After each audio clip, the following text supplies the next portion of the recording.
রসিকের ভক্ত শ্রেষ্ঠ গোপাল আজকাল অভিমান করিয়া দূরে দূরে থাকে। রসিকের সামনে দিয়া তাহাকে দেখাইয়া দেখাইয়া একাই মাছ ধরিতে যায়। আগেকার মতো তাহাকে ডাকাডাকি করে না। আর সৌরভীর তো কথাই নাই। রসিক দাদার সঙ্গে তাহার আড়ি, একেবারে জন্মের মতো আড়ি।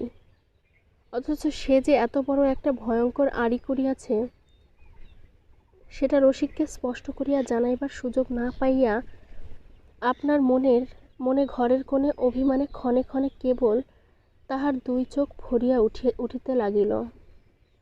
এমন সময় একদিন রসিক মধ্যাহ্নে গোপালদের বাড়ি গিয়া তাহাকে ডাক দিল, আদর করিয়া তাহার কান মলিয়া দিল, তাহাকে কাতুকুতু দিতে লাগিল।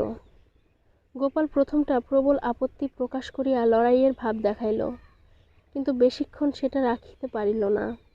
দুইজনেই বেশ হাস্যালাপ জমিয়া উঠিল। রসিক কহিল, গোপাল, আমার হারমোনিয়মটি নিবি? হারমোনিয়ম? এত বড় দান! কলির সংসারে এও কি কখনো সম্ভব?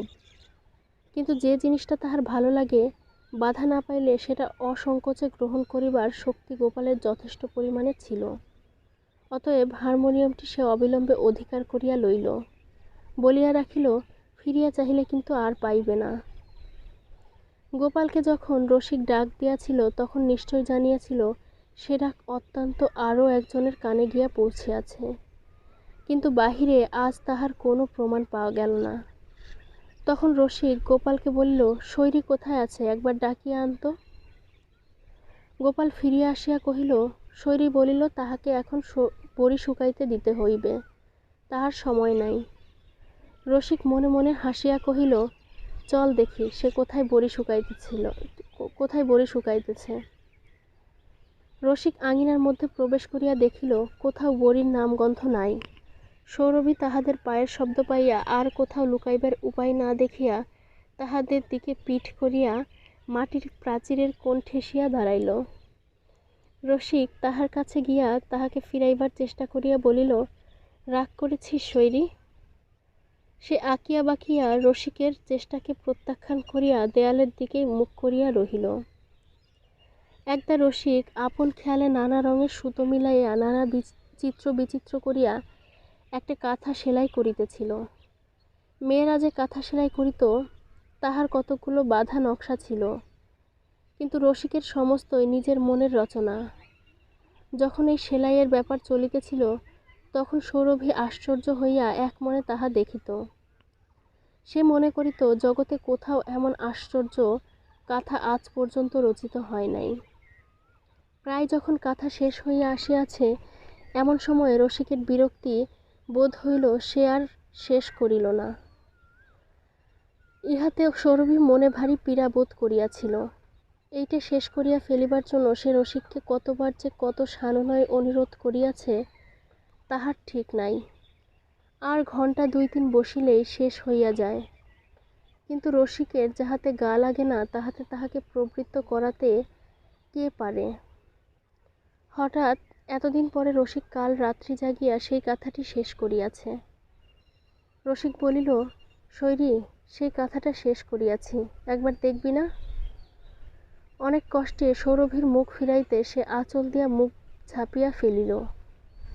তখন যে তাহার 2 কপোল বাহিয়া জল পড়িতেছিল, সে জল সে দেখাইবে কেমন করিয়া? সৌরভীর সঙ্গে তাহার পূর্বের সহজ সম্বন্ধ স্থাপন করিতে রসিকের যথেষ্ট সময় লাগিল। অবশেষে উভয় পক্ষে সন্ধি যখন এতদূর অগ্রসর হইল যে সৌরভী রসিককে পান আনিয়া দিল, তখন রসিক সেই কাঁথার আবরণ খুলিয়া সেটা আঙিনার উপর মেলিয়া দিল। সৌরভীর হৃদয়টি বিস্ময়ে অভিভূত হইয়া গেল। অবশেষে যখন রসিক বলিল, শৈরী, এ কাঁথা তোর জন্যই তৈরি করিয়াছি, এটা আমি তোকেই দিলাম, তখন এত বড় অভাবনীয় দান কোনো মতেই সৌরভী স্বীকার করিয়া লইতে পারিল না। পৃথিবীতে সৌরভী কোনো দুর্লভ জিনিস দাবি করিতে শেখে নাই। গোপাল তাহাকে খুব ধমক দিল। মানুষের মনস্তত্ত্বের সূক্ষ্মতা সম্বন্ধে তাহার কোনো বোধ ছিল না। সে মনে করিল লোভনীয় জিনিস লইতে লজ্জা একটা নিরবচ্ছিন্ন কপটতা মাত্র। গোপাল ব্যর্থ কালব্যয় নিবারণের জন্য নিজেই কাঁথাটা ভাঁজ করিয়া লইয়া ঘরের মধ্যে রাখিয়া আসিল। বিচ্ছেদ মিটমাট হইয়া গেল। এখন হইতে আবার পূর্বতন প্রণালীতে তাহাদের বন্ধুত্বের ইতিহাসের দৈনিক অনুবৃত্তি চলিতে থাকিবে। দুটি বালক বালিকার মন এই আশায় উৎফুল্ল হইয়া উঠিল। সেদিন পাড়ায় তাহার দলের সকল ছেলেমেয়ের সঙ্গেই রসিক আগেকার মতোই ভাব করিয়া লইল। কেবল তাহার দাদার ঘরে একবারও প্রবেশ করিল না। যেদিন প্রৌঢ়া বিধবা তাহাদের বাড়িতে আসিয়া রাধিয়া দিয়া যায়, সে আসিয়া যখন সকালে বংশীকে জিজ্ঞাসা করিল, আজ কি রান্না হইবে? বংশী তখন বিছানায় শুইয়া। সে বলিল, আমার শরীর ভালো নাই, আজ আমি কিছু খাইব না, রসিককে ডাকিয়া তুমি খাওয়াইয়া দিও। স্ত্রীলোকটি বলিল, রসিক তাহাকে বলিয়াছে সে আজ বাড়িতে খাইবে না, অন্যত্র বোধ করি তাহার নিমন্ত্রণ আছে। শুনিয়া বংশী দীর্ঘ নিঃশ্বাস ফেলিয়া গায়ের কাপড়টায় মাথা পর্যন্ত মুড়িয়া পাশ ফিরিয়া শুইল। রসিক যেদিন সন্ধ্যার পর গ্রাম ছাড়িয়া সার্কাসের দলের সঙ্গে চলিয়া গেল, সেদিন অমনি করিয়াই কাটিল। শীতের রাত্রি, আকাশে আধখানি চাঁদ উঠিয়াছে। সেদিন হাট ছিল। হাট সারিয়া সকলেই চলিয়া গিয়াছে। কেবল যাহাদের দূর পাড়ার বাড়ি, এখনো তাহারা মাঠের পথে কথা কহিতে কহিতে চলিয়াছে। একখানি বোঝাই শূন্য গরুর গাড়িতে গাড়োয়ান র্যাপার মরি দিয়া নিদ্রামগ্ন। গরু দুটি আপন মনে ধীরে ধীরে বিশ্রামশালার দিকে গাড়ি টানিয়া লইয়া চলিয়াছে।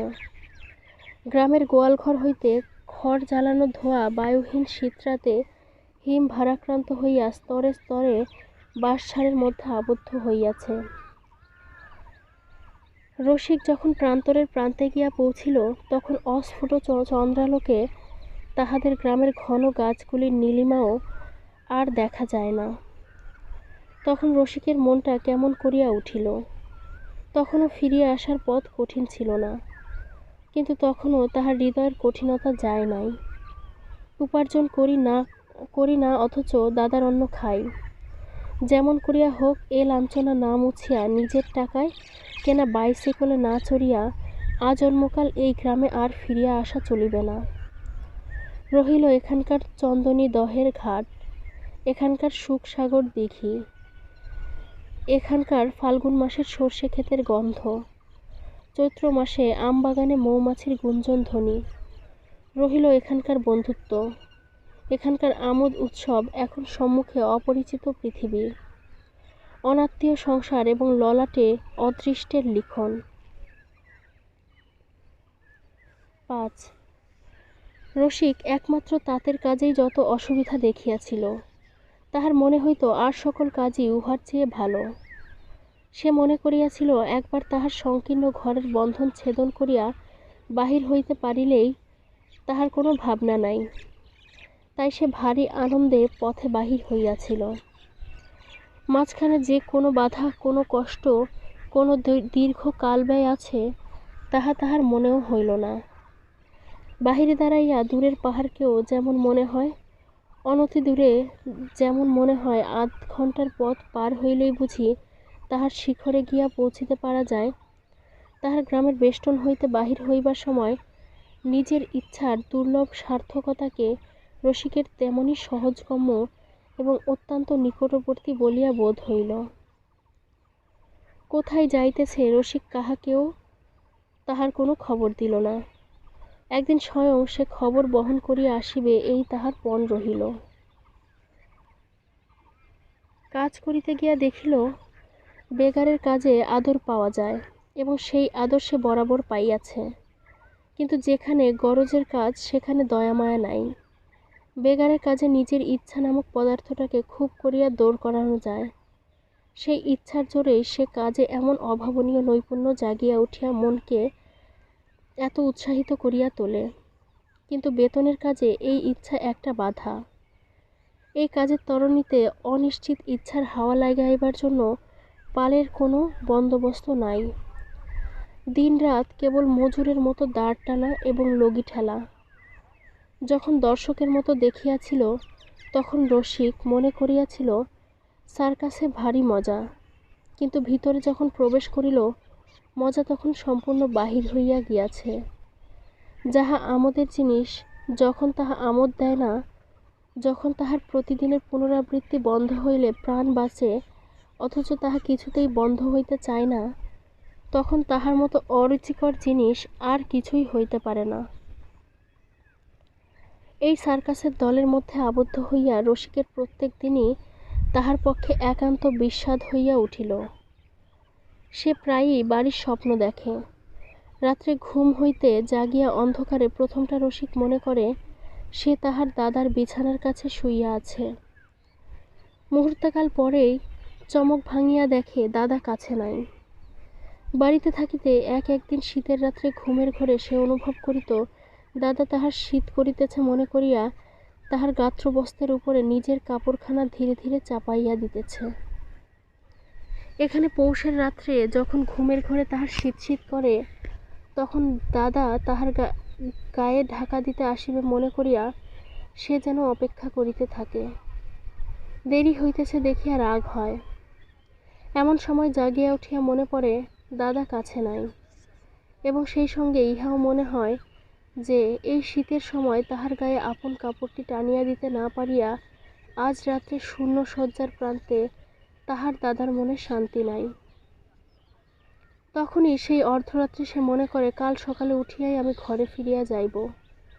কিন্তু ভালো করিয়া জাগিয়া উঠিয়া আবার সে শক্ত করিয়া প্রতিজ্ঞা করে, মনে মনে আপনাকে বারবার করিয়া জপাইতে থাকে যে আমি পণের টাকা ভর্তি করিয়া বাইসাইকেলে চড়িয়া বাড়ি ফিরিব, তবে আমি পুরুষ মানুষ, তবে আমার নাম রসিক। একদিন দলের কর্তা তাহাকে তাঁতি বলিয়া বিশ্রী করিয়া গালি দিল। সেই দিন রসিক তাহার সামান্য কয়েকটি কাপড় ও ঘটি ও থালাবাটি, নিজের যে কিছু ঋণ ছিল তাহার পরিবর্তে ফেলিয়া রাখিয়া সমস্ত তৃপ্ত হস্তে বাহির হইয়া চলিয়া গেল। সমস্ত দিন কিছু খাওয়া হয় নাই। সন্ধ্যার সময় যখন নদীর ধারে দেখিল গরুগুলা আরামে চড়িয়া খাইতেছে, তখন এক প্রকার ঈর্ষার সহিত তাহার মনে হইতে লাগিল পৃথিবী যথার্থ এই পশু পক্ষীদের মা। নিজের হাতে তাহাদের মুখে আহারের গ্রাস তুলিয়া দেয়, আর মানুষ বুঝি তার কোনো সতীনের ছেলে, তাই চারিদিকে এত বড় মাঠ ধু ধু করিতেছে। কোথাও রসিকের জন্য এক মুষ্টি অন্ন নাই। নদীর কিনারায় গিয়া রসিক অঞ্জলি ভরিয়া খুব খানিকটা জল খাইল। এই নদীটির ক্ষুধা নাই, তৃষ্ণা নাই, কোনো ভাবনা নাই, কোনো চেষ্টা নাই, ঘর নাই, তবু ঘরের অভাব নাই। সম্মুখে অন্ধকার রাত্রি আসিতেছে, তবু সে নিরুদ্বেগে নিরুদ্দেশে অভিমুখে ছুটিয়া চলিয়াছে। এই কথা ভাবিতে ভাবিতে রসিক এক দৃষ্টে জলের স্রোতের দিকে চাহিয়া বসিয়া রহিল। বোধ করি তাহার মনে হইতেছিল দুর্বহ মানব জন্মটাকে এই বন্ধনহীন নিশ্চিন্ত জলধারার সঙ্গে মিশাইয়া ফেলিতে পারিলেই একমাত্র শান্তি। এমন সময় একজন তরুণ যুবক মাথা হইতে একটা বস্তা নামাইয়া তাহার পাশে বসিয়া কোচার প্রান্ত হইতে চিরা খুলিয়া লইয়া ভিজাইয়া খাইবার উদ্যোগ করিল। এই লোকটিকে দেখিয়া রসিকের কিছু নূতন রকমের ঠেকিল। পায়ে জুতা নাই, ধুতির ওপর একটা জামা, মাথায় পাগড়ি পরা, দেখিবা মাত্র স্পষ্ট মনে হয় ভদ্রলোকের ছেলে। কিন্তু মুটে মজুরের মতো কেন যে সে এমন করিয়া বস্তা বহিয়া বেড়াইতেছে ইহা সে বুঝিতে পারিল না। দুইজনের আলাপ হইতে দেরি হইল না। রসিক ভিজা চিরার যথোচিত পরিমাণে ভাগ লইল। এ ছেলেটি কলিকাতার কলেজের ছাত্র। ছাত্রেরা যে স্বদেশী কাপড়ের দোকান খুলিয়াছে তাহারই জন্য দেশি কাপড় সংগ্রহ করিতে সে এই গ্রামের হাটে আসিয়াছে। নাম সুবোধ, জাতিতে ব্রাহ্মণ। তাহার কোনো সংকোচ নাই, বাধা নাই। সমস্ত দিন হাটে ঘুরিয়া সন্ধ্যাবেলায় চিরা ভিজাইয়া খাইতেছে। দেখিয়া নিজের সম্বন্ধে রসিকের ভারী একটা লজ্জা বোধ হইল। শুধু তাই নয়, তাহার মনে হইল যেন মুক্তি পাইলাম। এমন করিয়া খালি পায়ে মজুরের মতো যে মাথায় মোট বহিতে পারা যায়, ইহা উপলব্ধি করিয়া জীবনযাত্রার ক্ষেত্র এক মুহূর্তে তাহার সম্মুখে প্রসারিত হইয়া গেল। সে ভাবিতে লাগিল, আজ তো আমার উপবাস করিবার কোনো দরকার ছিল না, আমি তো ইচ্ছা করিলেই মোট বহিতে পারিতাম। সুবোধ যখন মোট মাথায় লইতে গেল, রসিক বাধা দিয়া বলিল, মোট আমি বহিব। সুবোধ তাহাতে নারাজ হইলে রসিক কহিল, আমি তাঁতির ছেলে, আমি আপনার মোট বহিব। আপনাকে কলকাতায় লইয়া যান, আমাকে কলকাতায় লইয়া যান, আমি তাঁতি। আগে হলে রসিক এ কথা কখনোই মুখে উচ্চারণ করিতে পারিত না, তাহার বাধা কাটিয়া গেছে। সুবোধ তো লাফাইয়া উঠিল, বলিল, তুমি তাঁতি? আমি তো তাঁতি খুঁজিতেই বাহির হইয়াছি। আজকাল তাহাদের দর এত বাড়িয়াছে যে কেহই আমাদের তাঁতের স্কুলে শিক্ষকতা করিতে যাইতে রাজি হয় না। রসিক তাঁতের স্কুলের শিক্ষক হইয়া কলিকাতায় আসিল। এতদিন পরে বাসা খরচ বাদে সে সামান্য কিছু জমাইতে পারিল, কিন্তু বাইসাইকেল চক্রের লক্ষ্য ভেদ করিতে এখন অনেক বিলম্ব আছে, আর বধূর বরমাল্যের তো কথাই নাই। ইতিমধ্যে তাঁতের স্কুলটা গোড়ায় যেমন হঠাৎ জ্বলিয়া উঠিয়াছিল, তেমনি হঠাৎ নিবিয়া যাইবার উপক্রম হইল। কমিটির বাবুরা যতক্ষণ কমিটি করিতে থাকেন অতি চমৎকার হয়, কিন্তু কাজ করিতে নামিলেই গণ্ডগোল বাধে। তাহারা নানা দিকদেশ হইতে নানা প্রকারের তাঁত আনাইয়া শেষকালে এমন একটা অপরূপ জঞ্জাল বুনিয়া তুলিলেন যে সমস্ত ব্যাপারটা লইয়া যে কোনো আবর্জনা কুণ্ডে ফেলা যাইতে পারে, তাহা কমিটির পর কমিটি করিয়াও স্থির করিতে পারিলেন না। রসিকের আর সহ্য হয় না। ঘরে ফিরিবার জন্য তাহার প্রাণ ব্যাকুল হইয়া উঠিয়াছে। চোখের সামনে সে কেবলই আপনার গ্রামের নানা ছবি দেখিতেছে। অতি তুচ্ছ খুঁটিনাটিও উজ্জ্বল হইয়া তাহার মনের সামনে দেখা দিয়া যাইতেছে। পুরোহিতের আধ পাগলা ছেলেটা, তাহাদের প্রতিবেশীর কপিল বর্ণের বাছুরটা নদীর পথে যাইতে রাস্তার দক্ষিণ ধারে একটা তাল গাছকে শিকড় দিয়া আটিয়া জড়াইয়া একটা অশ্বত্থ গাছ দুই কুস্তিগীর পালোয়ানের মতো পেঁচ কষিয়া দাঁড়াইয়া আছে। তাহারই তলায় একটা অনেক দিনের পরিত্যক্ত ভিটা। তাহাদের বিলের 3 দিকে আমন ধান, এক পাশে গভীর জলের প্রান্তে মাছ ধরা জাল বাঁধিবার জন্য বাঁশের খোঁটা পোতা।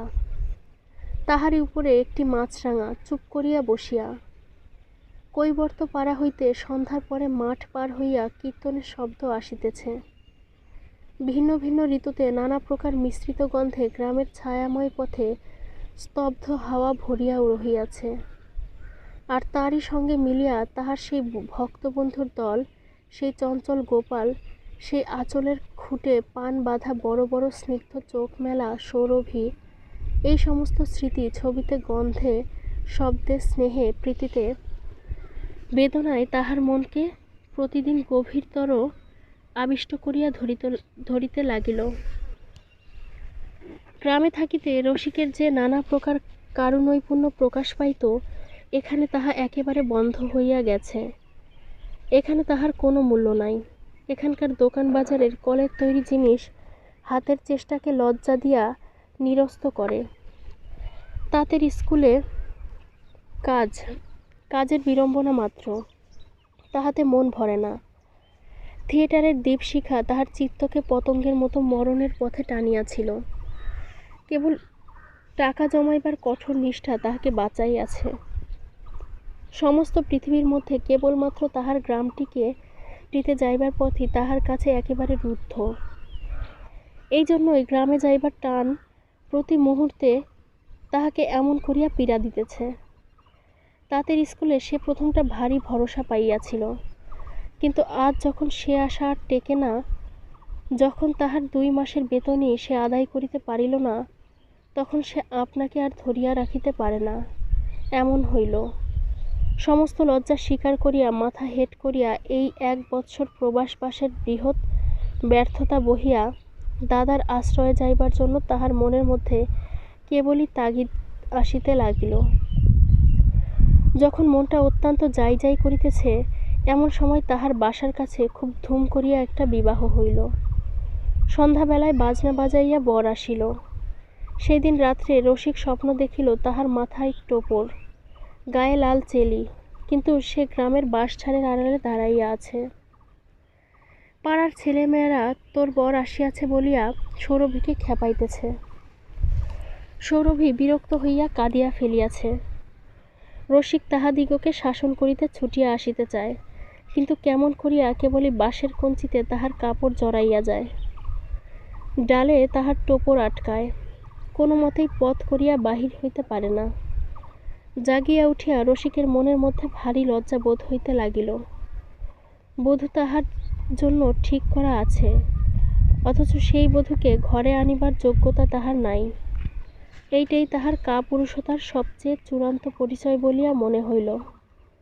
না, এত বড় দীনতা স্বীকার করিয়া গ্রামে ফিরিয়া যাওয়া কোনো মতেই হইতে পারে না। 6 অনাবৃষ্টি যখন চলিতে থাকে তখন দিনের পর দিন কাটিয়া যায়, মেঘের আর দেখা নাই। যদি বা মেঘ দেখা দেয়, বৃষ্টি পড়ে না। যদি বা বৃষ্টি পড়ে, তাহাতে মাটি ভেজে না।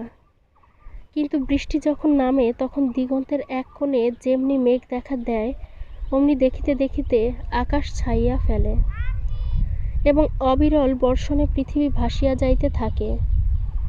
রসিকের ভাগ্যে হঠাৎ সেই রকমই ঘটিল। নন্দী মস্ত ধনী লোক। সে একদিন কাহার কাছ হইতে কি একটা খবর পাইল। তাঁতের স্কুলের সামনে তাহার জুড়ি আসিয়া থামিল। তাঁতের স্কুলের মাস্টারের সঙ্গে তাহার 2-4টে কথা হইল এবং তাহার পরদিনেই রসিক আপনার মেসের বাসা পরিত্যাগ করিয়া নন্দীবাবুদের মস্ত তেতলা বাড়ির এক ঘরে আশ্রয় গ্রহণ করিল। নন্দীবাবুদের বিলাতের সঙ্গে কমিশন এজেন্সির মস্ত কারবার।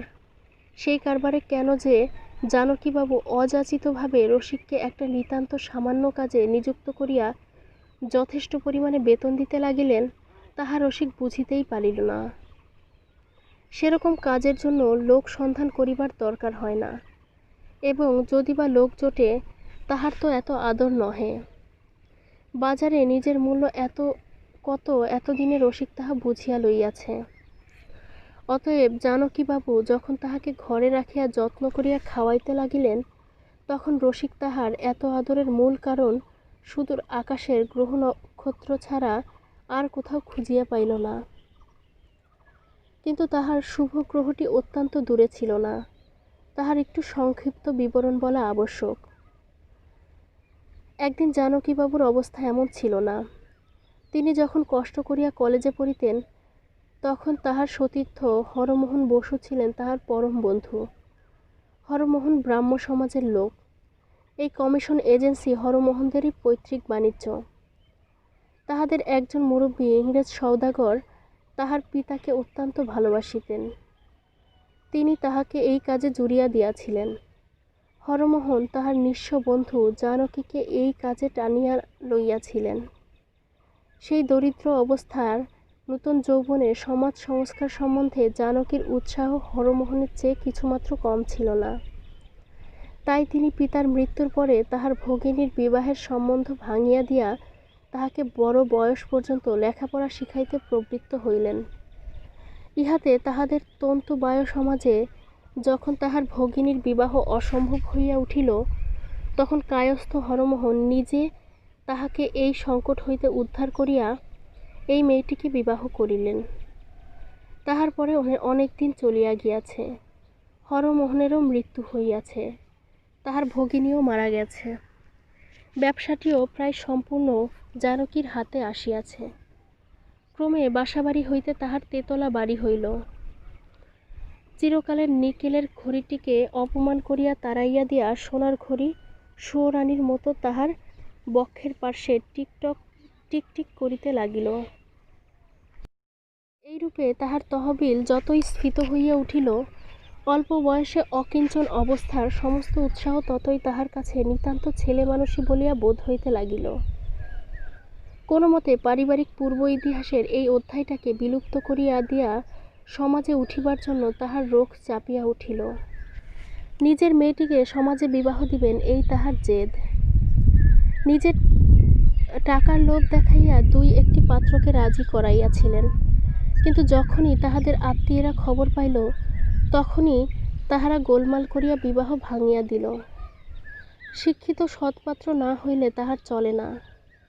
কন্যার চিরজীবনের সুখ বলিদান দিয়াও তিনি সমাজ দেবতার প্রসাদ লাভের জন্য উৎসুক হইয়া উঠিলেন।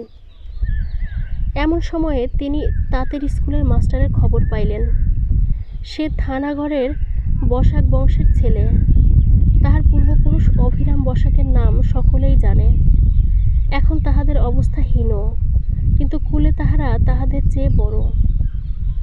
দূর হইতে দেখিয়া গৃহিণীর ছেলেটিকে পছন্দ হইল। স্বামীকে জিজ্ঞাসা করিলেন, ছেলেটির পড়াশোনা কীরকম? জানকীবাবু বলিলেন, সে বালাই নাই। আজকাল যাহার পড়াশোনা বেশি তাহাকে হিন্দুয়ানিতে আটিয়া ওঠা শক্ত। গৃহিণী প্রশ্ন করিলেন, টাকা করি? জানকীবাবু বলিলেন, যথেষ্ট অভাব আছে, আমার পক্ষে সেইটাই লাভ। গৃহিণী কহিলেন, আত্মীয় স্বজনদের তো ডাকিতে হইবে। জানকীবাবু কহিলেন, পূর্বে অনেকবার সে পরীক্ষা হইয়া গিয়াছে, তাহাতে আত্মীয় স্বজনেরা দ্রুত বেগে ছুটিয়া আসিয়াছে, কিন্তু বিবাহ হয় নাই। স্থির করিয়াছি আগে বিবাহ দিব, আত্মীয় স্বজনদের সঙ্গে মিষ্টালাপ পরে সময় মতো করা যাইবে। রসিক যখন দিনে রাত্রে তাহার গ্রামে ফিরিবার কথা চিন্তা করিতেছে এবং হঠাৎ অভাবনীয় রূপে অতি সত্বর টাকা জমাইবার কী উপায় হইতে পারে তাহা ভাবিয়া কোনো কুলকিনারা পাইতেছে না, এমন সময় আহার ঔষধ দুই তাহার মুখের কাছে আসিয়া উপস্থিত হইল। হা করিতে সে আর এক মুহূর্ত বিলম্ব করিতে চাহিল না। জানকীবাবু জিজ্ঞাসা করিলেন, তোমার দাদাকে খবর দিতে চাও? রসিক কহিল, না, তাহার কোনো দরকার নাই। সমস্ত কাজ নিঃশেষ করিয়া তাহার পরে সে দাদাকে চমৎকৃত করিয়া দিবে। অকর্মণ্য রসিকের যে সামর্থ্য কীরকম তাহার প্রত্যক্ষ প্রমাণে কোনো ত্রুটি থাকিবে না। শুভলগ্নে বিবাহ হইয়া গেল। অন্যান্য সকল প্রকার দান সামগ্রীর আগে রসিক একটা বাইসাইকেল দাবি করিল। 7 তখন মাঘের শেষ। সর্ষে এবং তিসির ফুলে ক্ষেত ভরিয়া আছে। আখের গুড় জাল দেওয়া আরম্ভ হইয়াছে। তাহারই গন্ধে বাতাস যেন ঘন হইয়া উঠিয়াছে। ঘরে ঘরে গোলা ভরা ধান এবং কলাই। গোয়ালের প্রাঙ্গণে খড়ের গাদা স্তূপাকার হইয়া রহিয়াছে। উপরে নদীর চরে বাথানে রাখালেরা গরু মহিষের দল লইয়া কুটির বাঁধিয়া বাস করিতেছে। খেয়াঘাটের কাজ প্রায় বন্ধ হইয়া গিয়াছে। নদীর জল কমিয়া গিয়া লোকেরা কাপড় গুটাইয়া হাটিয়া পার হইতে আরম্ভ করিয়াছে। রসিক কলার পরানো শার্টের উপর মালকোচা মারিয়া ঢাকায় ধুতি পরিয়াছে। শার্টের উপরে বোতাম খোলা, কালো বনাতের কোট, পায়ে রঙিন ফুল মোজা ও চকচকে কালো চামড়ার শৌখিন বিলাতি জুতা। ডিস্ট্রিক্ট বোর্ডের পাকা রাস্তা বাহিয়া দ্রুত বেগে সে বাইসাইকেল চালাইয়া আসিল। গ্রামের কাঁচা রাস্তায় আসিয়া তাহাকে বেগ কমাইতে হইল। গ্রামের লোকে হঠাৎ তাহার বেশভূষা দেখিয়া তাহাকে চিনিতেই পারিল না। সেও কাহাকেও কোনো সম্ভাষণ করিল না। তাহার ইচ্ছা অন্য লোকে তাহাকে চিনিবার আগেই সর্বাগ্রে সে তাহার দাদার সঙ্গে দেখা করিবে। বাড়ির কাছাকাছি যখন সে আসিয়াছে তখন ছেলেদের চোখে সে এড়াইতে পারিল না। তারা এক মুহূর্তেই তাহাকে চিনিতে পারিল। সৌরভীথের বাড়ির কাছেই ছিল। ছেলেরা সেই দিকে ছুটিয়া চেঁচাইতে লাগিল, সৌরি দিদির বর এসেছে, সৌরি দিদির বর। গোপাল বাড়িতেই ছিল। সে ছুটিয়া বাহির হইয়া আসিবার পূর্বেই বাইসাইকেল রসিকদের বাড়ির সামনে আসিয়া থামিল। তখন সন্ধ্যা হইয়া আসিয়াছে। ঘর অন্ধকার, বাহিরে তালা লাগানো। জনহীন পরিত্যক্ত বাড়ির যেন নীরব একটা কান্না উঠিতেছে। কেহ নাই, কেহ নাই।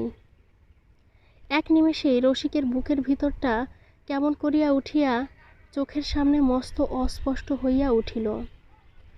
তাহার পা কাঁপিতে লাগিল। বন্ধ দরজা ধরিয়া সে দাঁড়াইয়া রহিল। তাহার গলা শুকাইয়া গেল।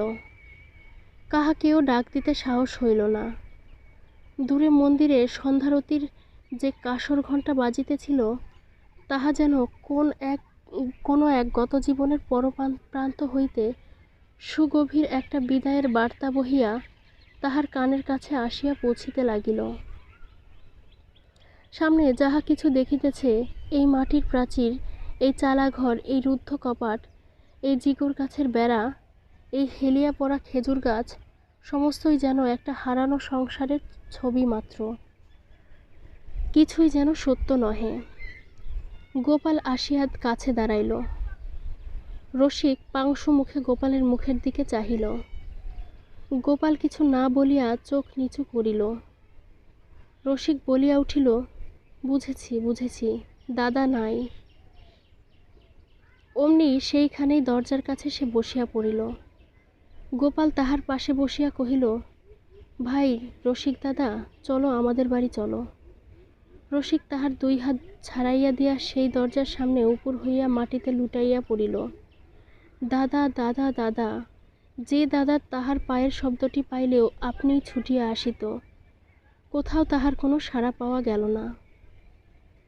গোপালের বাপ আসিয়া অনেক বলিয়া কহিয়া রসিককে বাড়িতে লইয়া আসিল।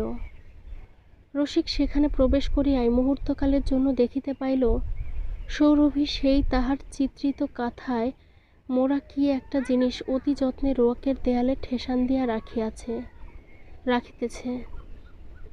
প্রাঙ্গণে লোক সমাগমের শব্দ পাইবা মাত্র সে ছুটিয়া ঘরের মধ্যে অন্তর্হিত হইল।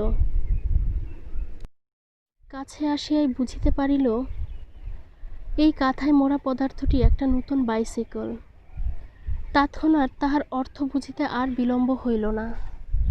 একটা বুক ফাটা কান্না বক্ষ ঠেলিয়া তাহার কণ্ঠের কাছে পাকাইয়া উঠিতে লাগিল, এবং চোখের জলের সমস্ত রাস্তা যেন ঠাসিয়া বন্ধ করিয়া ধরিল।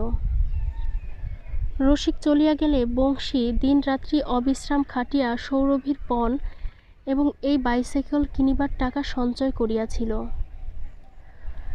তাহার এক মুহূর্ত আর কোনো চিন্তা ছিল না। ক্লান্ত ঘোড়া যেমন প্রাণপণে ছুটিয়া গম্যস্থানে পৌঁছিয়াই পড়িয়া মরিয়া যায়, তেমনি যেদিন পণের টাকা পূর্ণ করিয়া বংশী বাইসাইকেলটি ভিপি ডাকে পাইল, সেই দিনই আর তাহার হাত চলিল না, তাহার তাঁত বন্ধ হইয়া গেল। গোপালের পিতাকে ডাকিয়া তাহার হাতে ধরিয়া সে বলিল, আর একটি বছর রসিকের জন্য অপেক্ষা করিও, এই তোমার হাতে পণের টাকা দিয়া গেলাম। আর যেদিন রসিক আসিবে, তাহাকে এই চাকার গাড়িতে দিয়া বলিও, দাদার কাছে চাহিয়াছিল, তখন হতভাগ্য দাদা দিতে পারে নাই, কিন্তু তাই বলিয়া মনে যেন সে রাগ না রাখে। দাদার টাকার উপহার গ্রহণ করিবে না। একদিন এই শপথ করিয়া রসিক চলিয়া গিয়াছিল। বিধাতা তাহার সেই কঠোর শপথ শুনিয়াছিলেন। আজ যখন রসিক ফিরিয়া আসিল, তখন দেখিল দাদার উপহার তাহার জন্য এতদিন পথ চাহিয়া চাহিয়া বসিয়া আছে, কিন্তু তাহা গ্রহণ করিবার দ্বার একেবারে রুদ্ধ। তাহার দাদা যে তাতে আপনার জীবনটি বুনিয়া আপনার ভাইকে দান করিয়াছে, রসিকের ভারী ইচ্ছা করিল সব ছাড়িয়া সেই তাঁতের কাছেই আপনার জীবন উৎসর্গ করে। কিন্তু হায়, কলিকাতা শহরে টাকার হার কাঠে চিরকালের মতো সে আপনার জীবন বলি দিয়া আসিয়াছে। শেষ হলো রবীন্দ্রনাথ ঠাকুরের লেখা ছোট গল্প পণ রক্ষা। শেষ হলো আজকের গল্প। গল্পটি ভালো লাগলে আমাদের ভিডিওতে একটি লাইক করবেন এবং সাবস্ক্রাইব করে আমাদের পাশে থাকবেন। আর গল্পে কোনো ভুলভ্রান্তি হলে বা আমাদের পড়ায় কোনো ভুল ত্রুটি পেলে অবশ্যই কমেন্ট বক্সে তা জানাবেন। ধন্যবাদ।